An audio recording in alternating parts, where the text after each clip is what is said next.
Chapter 5. The soft murmurs of the maids echoed around the room as they worked, gently lifting Athanasia from her sleep and guiding her through the morning preparations. The scent of rosewater and jasmine filled the air as warm water enveloped her, and she sank deeper into the comforting embrace of the bath. The maids worked in a practiced rhythm, washing, massaging, and pampering her as they prepared her for the most important day of her life, her debut.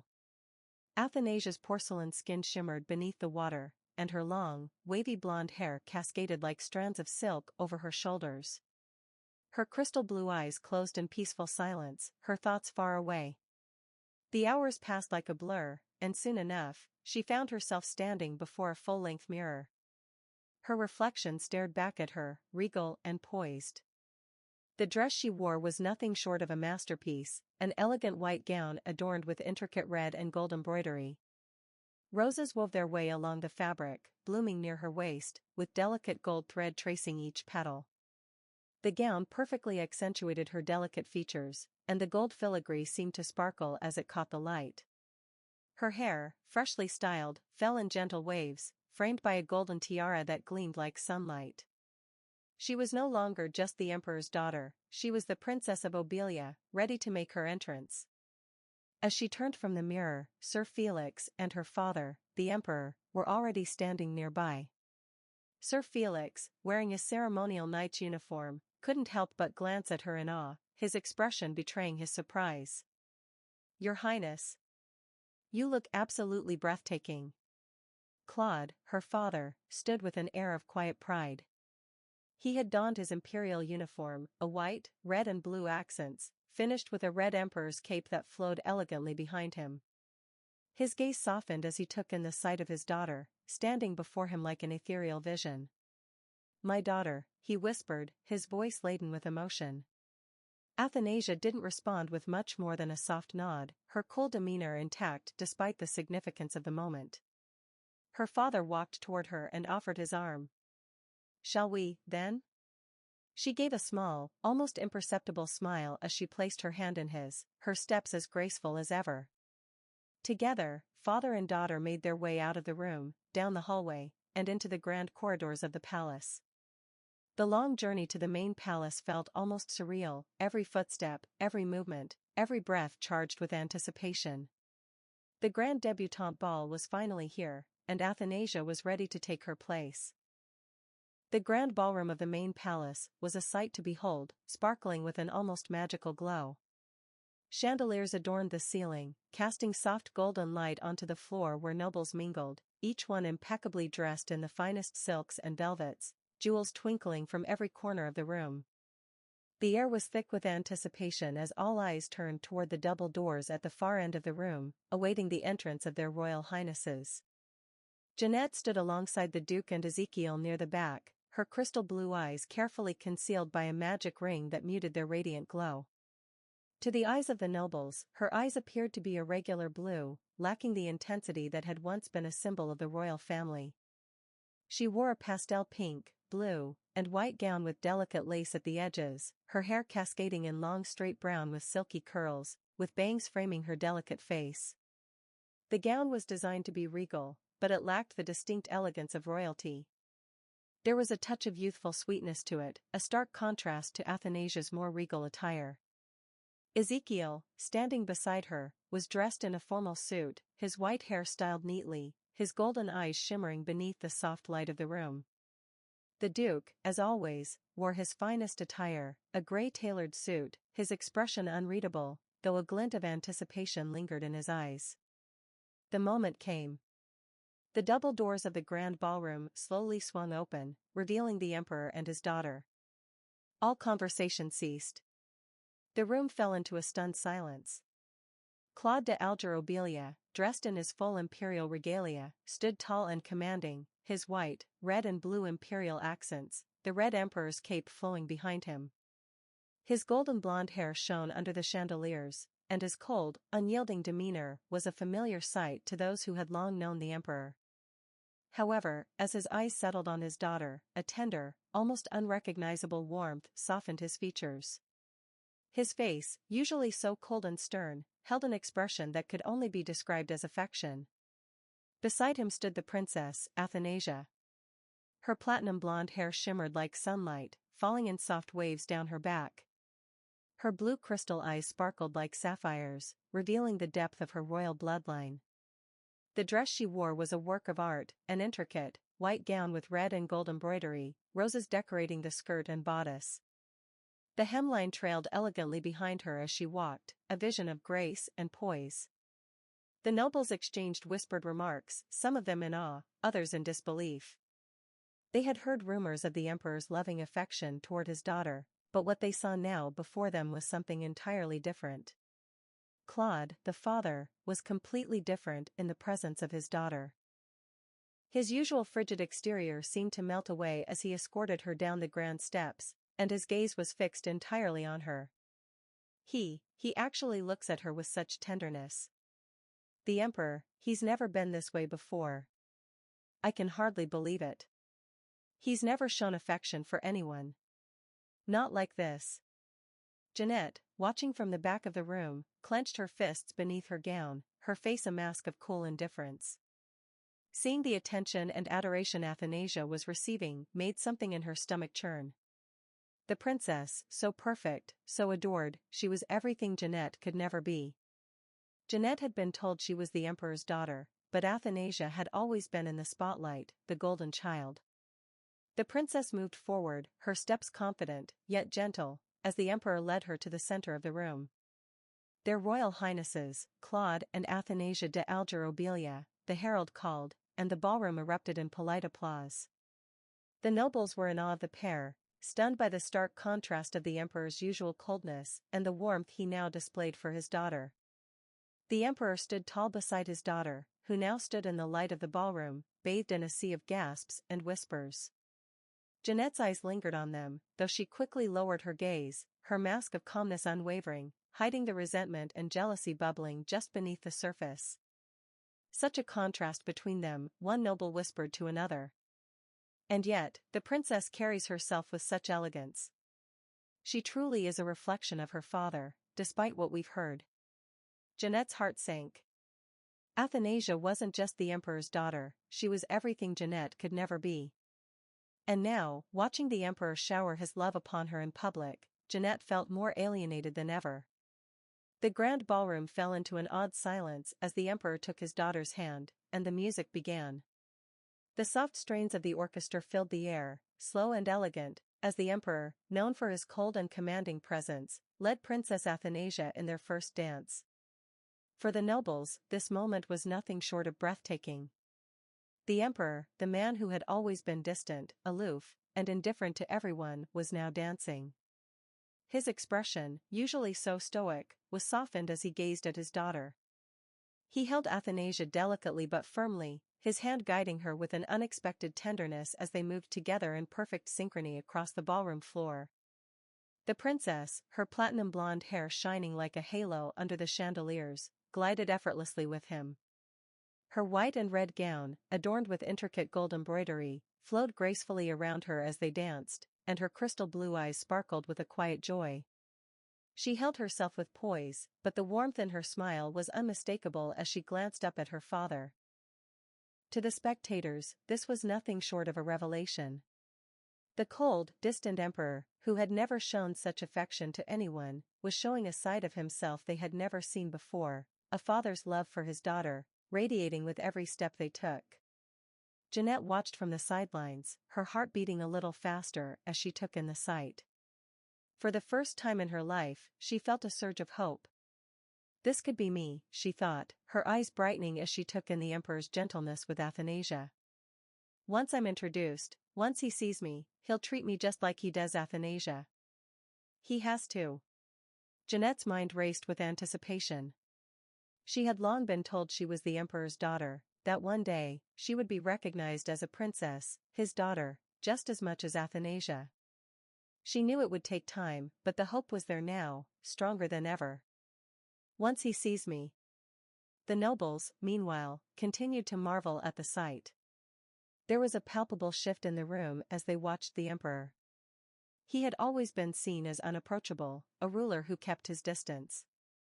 But now, as he danced with his daughter, there was an undeniable affection in his movements, a tenderness that no one could deny. Jeanette's hand clenched around her glass as she stood beside the Duke, her uncle. He, too, observed the dance with a thoughtful expression, though his attention often shifted back to Jeanette. Jeanette's gaze, however, remained fixed on her half-sister and the Emperor. In that moment, all of her frustrations, her doubts, and her jealousy faded away. Jeanette could only focus on one thing: once I am introduced, I'll be just as important as Athanasia. He'll see me, too. I'll be the one dancing with him next. Her heart fluttered at the thought. She couldn't wait for that moment, the moment when the Emperor would finally turn his attention to her, the way he had for Athanasia. The night was still young, and Jeanette believed with every fiber of her being that her moment would come. It was only a matter of time. As the dance continued, the Emperor and Athanasia twirled gracefully, the crowd applauding in admiration. And as Jeanette watched, her resolve only grew stronger. I'll be next, she thought with quiet determination, her eyes narrowing as she made a silent promise to herself. The moment Jeanette, flanked by the Duke and Ezekiel, stepped forward to be introduced to the Emperor, the room fell into a tense silence. The grand ballroom, alive with music and conversation just moments ago, was now focused entirely on the Duke's declaration. The nobles, who had already been eyeing the Duke suspiciously, couldn't help but murmur amongst themselves as the announcement was made. Your Majesty, it's a pleasure for me to introduce to you your daughter, Jeanette de Alger Obelia. The Duke's voice was steady, but the slight tremor in his tone betrayed his nervousness. He bowed deeply, motioning for Jeanette to step forward, standing between him and his son, Ezekiel. The nobles exchanged glances, their curiosity piqued, but no one dared speak as they waited for the Emperor's response. Claude's eyes narrowed slightly, his expression unreadable. His voice, when he spoke, was cold and cutting. My daughter, you say? The words landed like a heavy blow, and an icy silence swept across the room. The light mood that had filled the ballroom moments ago seemed to evaporate, leaving a tension so thick it could be felt in the air. The Emperor's reaction was almost enough to stop the whispers that began to stir among the nobles. The Duke swallowed visibly, his face pale as he tried to salvage the situation. Yes, Your Majesty, her eyes undeniably belong to the royal family, as you see, the Duke said, gesturing for Jeanette to lift her head. The nobles' murmurs grew louder as Jeanette complied, revealing her bright blue eyes. As they stared, the nobles couldn't help but notice the resemblance. There was no denying it. Her eyes, blue and crystalline, were unmistakably royal. But even so, there was something off about the whole situation, as though the Emperor's indifference suggested that the truth was not as simple as it appeared. Claude turned to Athanasia, his eyes betraying a hint of curiosity. What do you think? He asked, his voice low but not without amusement. Athanasia beamed, a playful smile tugging at her lips. I win.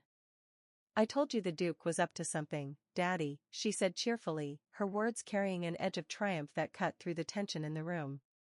The nobles, who had been quietly observing, now turned their attention to the princess.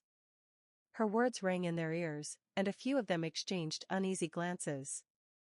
Athanasia's statement made it clear that the Emperor had known about Jeanette's existence for quite some time, but had chosen not to acknowledge it.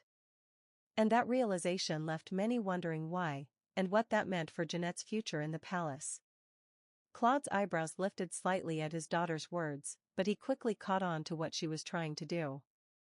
He nodded, confirming her insight. Yes, you're certainly right, he said, turning his gaze back to the Duke, who was clearly growing more uncomfortable by the second. The Duke, clearly feeling the pressure of the Emperor's cold gaze, swallowed again. His eyes flicked nervously to Jeanette, who stood beside him with her chin held high, though her expression was still a mask of uncertainty. The Duke was clearly hoping for some kind of validation from the Emperor, but he wasn't going to get it. The Emperor's voice rang out again, this time aimed at his daughter. Athanasia? The princess smiled warmly, her gaze shifting between her father and Jeanette. She had already decided what to do. I presume that Jeanette would want to live here, right? We'll send for you as soon as your living arrangements in the imperial city are done. For now, let's enjoy the celebrations, Athanasia said smoothly. Jeanette's eyes widened with joy at the prospect, though it was quickly masked by a more controlled expression. She had been acknowledged, her place in the palace secured, for now, at least. But the nobles were beginning to understand that this wasn't necessarily the acceptance Jeanette might have hoped for. The emperor knew his daughter too well. Claude understood that Athanasia had already weighed the pros and cons of letting Jeanette into the palace. By placing the decision in her hands, the emperor had ensured that any acceptance of Jeanette would come from the princess, not him. And while Athanasia's words had appeared kind, the underlying message was clear.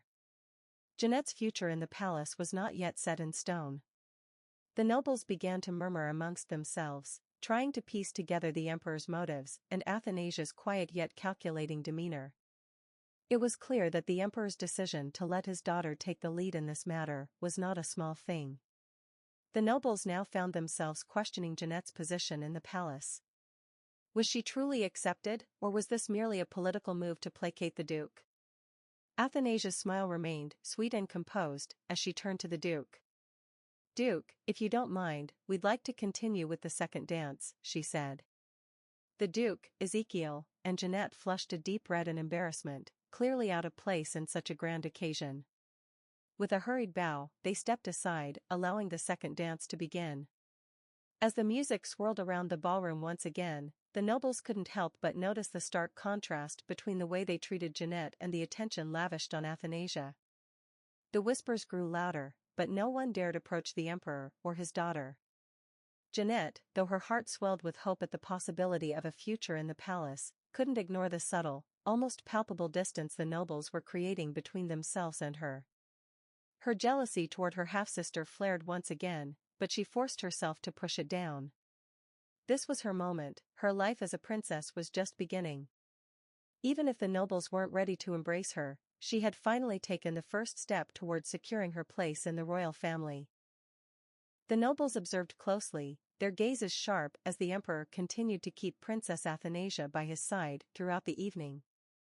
It was impossible not to notice the contrast. While Athanasia was effortlessly included in the emperor's presence, Jeanette remained ignored, a mere spectator in the grand event that was supposed to introduce her as an imperial princess.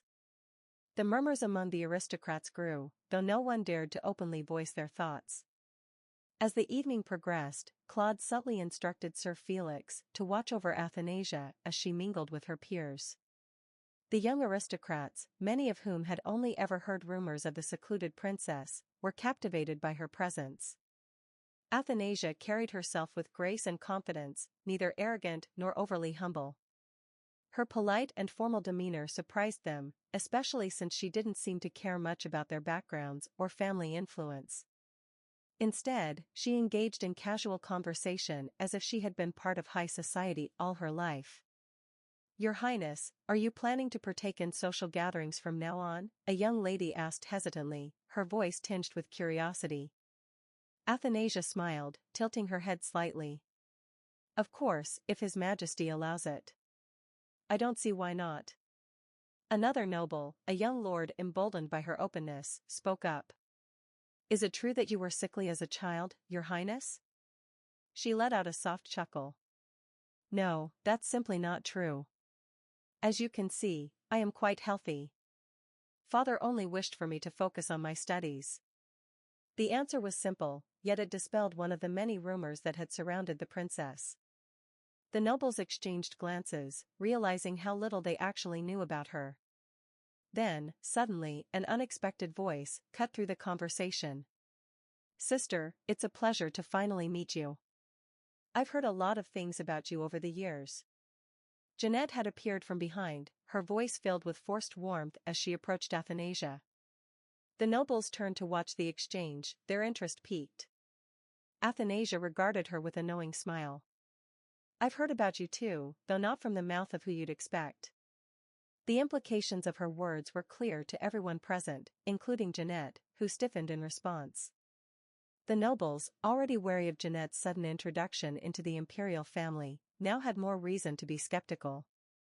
If even Athanasia, who had lived in seclusion, had suspicions about Jeanette's origins, then what did that mean for the rest of them?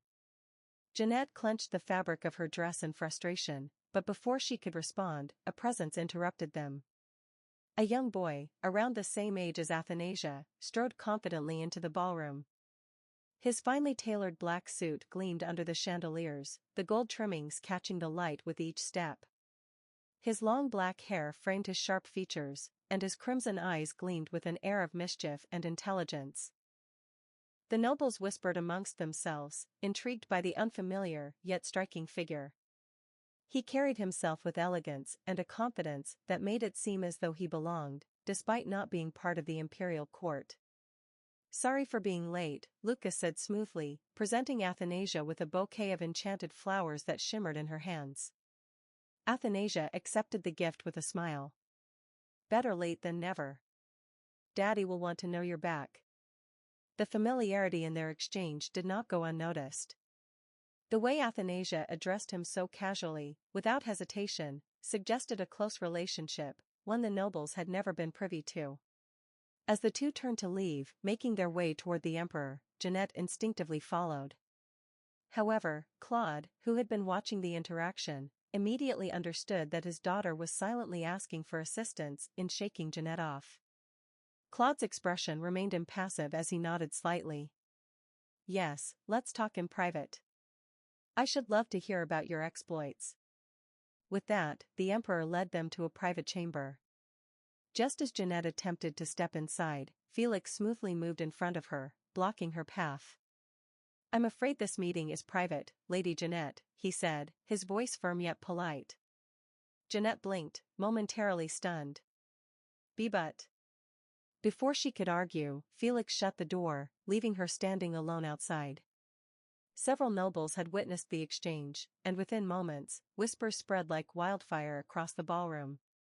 She wasn't allowed inside? The emperor has no intention of acknowledging her, it seems. Did you see the way he excluded her so effortlessly? It's clear where his priorities lie. How embarrassing. The Duke must be regretting his decision now.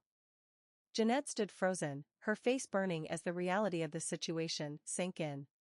She had thought her life as a princess was beginning, but in the eyes of the emperor and the nobility, she was still an outsider. Inside the private lounge, Athanasia let out a long, exaggerated sigh, shedding the perfect decorum she had maintained throughout the evening. With a dramatic flop, she collapsed onto the velvet sofa, stretching her limbs like a cat finally freed from its cage. Claude, seated across from her, merely raised an eyebrow at her unprincess-like behavior, while Lucas stood with his arms crossed, watching her with mild amusement. Felix, ever composed, remained by the door, his sharp eyes scanning the room. "I assume the Chimera has finally been introduced as your sister," Lucas drawled, leaning against a nearby pillar. Athanasia cracked one eye open. "You saw all that?" Lucas scoffed. "Of course. I got here just in time to witness the Duke parading that thing in front of your father. Truly, a spectacle." Claude, tapping his fingers against the armrest of his chair, gave an unimpressed hum. "What exactly are we going to do with it?" His crystal blue eyes flickered with cold detachment. "I assume you have a plan, since you let it stay." Athanasia turned onto her side, resting her cheek against a silk pillow. "We have to keep her close," she muttered. "Lucas said she has black magic."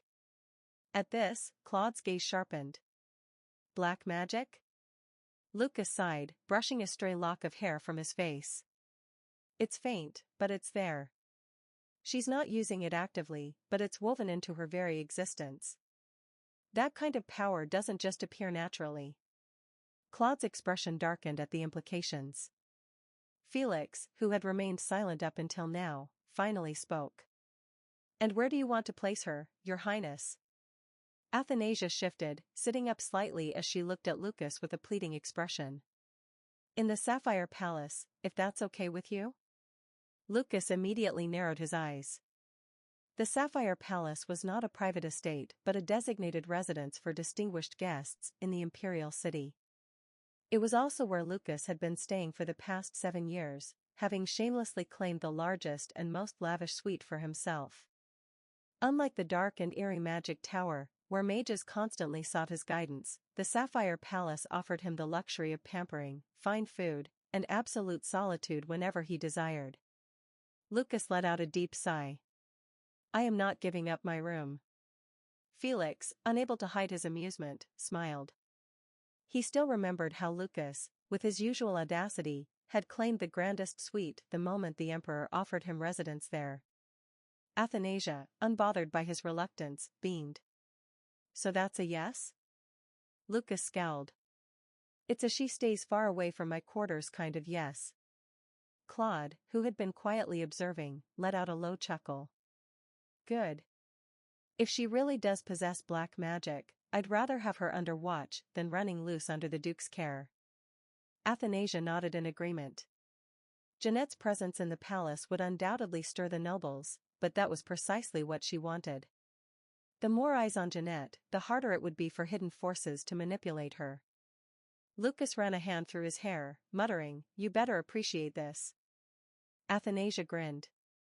"Thank you, Lucas." He merely rolled his eyes. "I'd better get extra desserts for this."